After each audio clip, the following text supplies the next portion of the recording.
Assalamualaikum warahmatullahi wabarakatuh. Perkenalkan nama saya Safia Rahmawati dari SMA Negeri 3 Samarinda. Pada kesempatan kali ini saya ingin meresensikan sebuah buku yang berjudul Yang Belum Usai. Nah, sebelum itu saya ingin memberitahukan bahwa saya membaca buku ini secara digital melalui aplikasi yang bernama iPusnas. Nah, sekarang kita masuk ke pembahasan. Yang pertama adalah identitas buku. Buku ini berjudul Yang Belum Usai yang ditulis oleh Pijar Psikologi dan diterbitkan oleh PT Alex Media Komputindo pada tahun 2021 di Jakarta.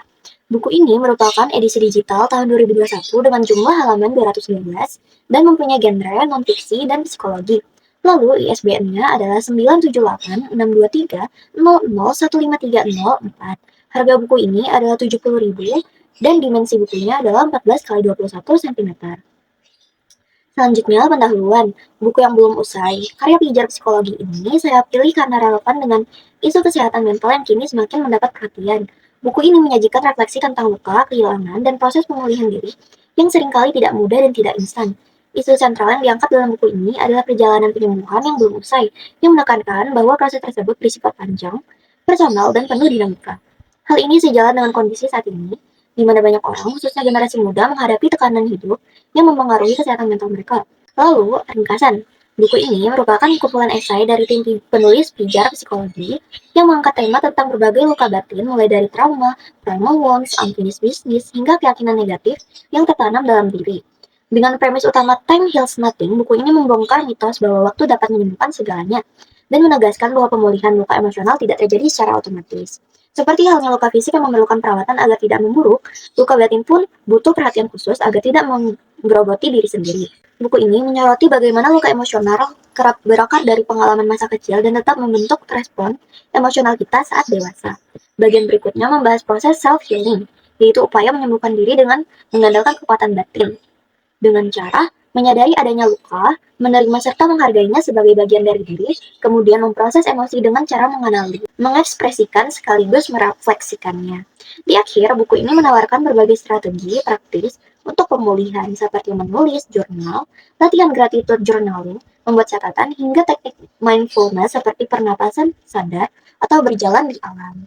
Nah, selanjutnya analisis. Gaya penulisan pijar psikologi terasa dekat, hangat, dan mudah dicerna. Penulis menggunakan bahasa sehari-hari tanpa mengorbankan kedalaman makna.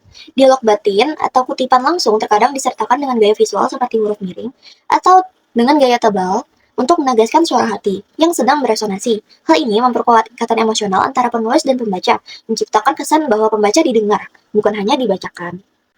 Topiknya pun ringan tetapi mengena seperti kehilangan, rasa bersalah, impian yang tertunda, dan keberanian untuk memulai kembali.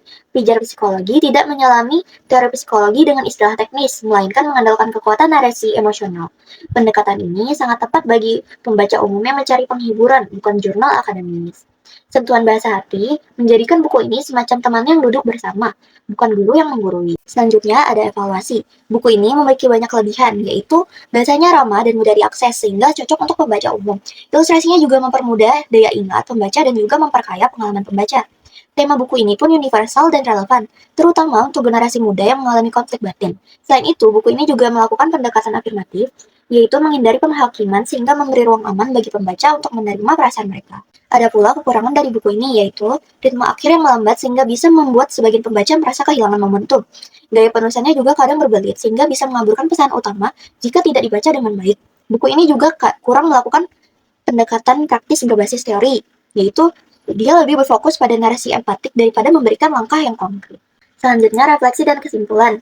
Yang belum usai, karya pijar psikologi adalah teman lembut bagi siapapun yang sedang bergulat dengan luka lama, keraguan, atau ketidakpastian. Tanpa memakai istilah yang rumit, buku ini berbicara dalam bahasa yang kita rasakan, menawarkan kelegaan bahwa ketidaksempurnaan dan luka adalah bagian dari menjadi manusia dan bahwa langkah kecil menuju penerimaan, walau belum tuntas adalah proses yang patut diapresiasi.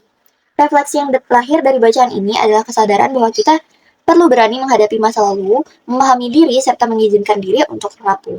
Refleksi pribadi yang dapat diambil adalah pentingnya keberanian untuk jujur terhadap diri sendiri, membuka ruang dialog dengan perasaan terdalam, dan menumbuhkan empati kepada orang lain yang juga tengah berjuang dengan lukanya masing-masing.